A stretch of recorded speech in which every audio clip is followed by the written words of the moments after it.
ఓం శ్రీ గురుదేవ దత్త శ్రీమాత్రే నమః.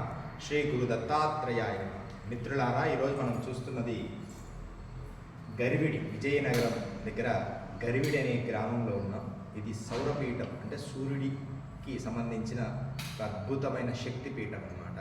మన భారతదేశంలోనే ఒక ప్రఖ్యాతిగాంచిన సౌరపీఠం ఏదైనా ఉందంటే అది ఒక గరివిడి మాత్రమే అనేది అతిశయోక్తి కానే కాదు. అలాంటి ఈ సౌరపీఠానికి అద్భుతమైన ఋషి ఎంత గొప్పవారో కృష్ణయాజీ గారు.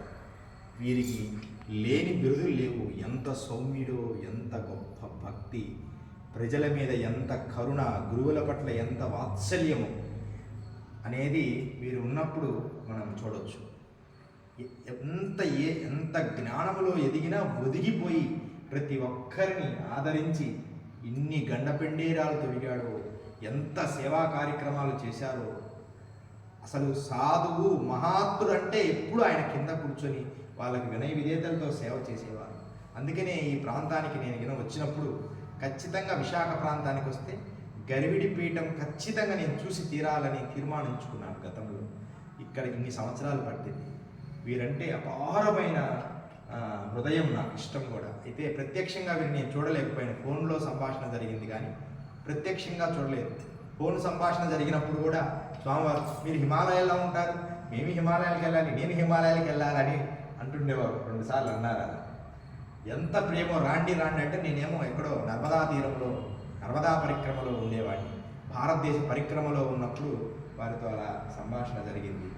ఎంతో గొప్ప శక్తి సంపన్నులు అనేదానికి అతిశక్తి కాదు. అందుకని ఎవరైనా సరే విశాఖ ప్రాంతంలో ఉంటే గరివిడి క్షేత్రాన్ని చూసి తీరాలి. అది సౌరపీఠాన్ని దర్శనము చేసి తీరాలి.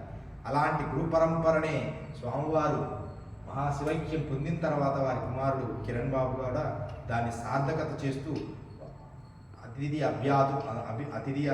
అభ్యాగతుల్ని కూడా అదే కోవలో వారి స్థాయికి తగ్గకుండా సాధువుల్ని కానీ ప్రేమగా ఆహ్వానించి వారికి చేతనైన అనుష్ఠానము, పూజ, శ్రీచక్రోపాసన వారు కూడా నిత్యము చేసుకుంటూ ఆ పీఠాన్ని వారి కుమారుడనే దానికంటే వారి వారసుడు, శిష్యుడని చెప్పుకోవడం గొప్ప విషయం. అలా ఈ సౌరపీఠాన్ని వల్ల ఎంతోమంది సాధకులు ఉద్ధరింపబడ్డారు. ఎంతోమంది పండితులకి సన్మానాలు చేశారు. స్వామి జీవితం సర్వస్వం. వారి ప్రతి ఒక్క ద్రవ్యము కూడా సాధువులు, సత్పురుషులు, విద్వాంసులు, సంగీత విద్వాంసులు, కళాకారులు అందరికీ వారు ఒక కర్ణుడని చెప్పుకునే దాన ధర్మాలు చేస్తూ, లోకహితార్థమైన సేవలు చేస్తూ, భారతదేశం సుభిక్షంగా ఉండాలని సూర్యనారాయణుడి ప్రత్యక్ష దైవమైన సౌరోపాసనలో అగ్రగణ్యులుగా నిలిచి కొన్ని వేల బిరుదు, ఎన్ని వందల బిరుదులు ఉన్నాయి స్వామివారికి. ఎంత చేశారనేది ఒక మాటలో చెప్పలేము. అందుకని ఈ పీఠానికి ఖచ్చితంగా నేను వస్తానని గతంలో మాటిచ్చాను. ఈ ప్రాంతానికి వస్తే ఆ పీఠాన్ని సందర్శించి శిరస్సు ఉంచి వారికి నమస్కరించి మనం వెళ్ళగలిగితే ఖచ్చితంగా మనం అనుకున్న పనులు జరుగుతాయి.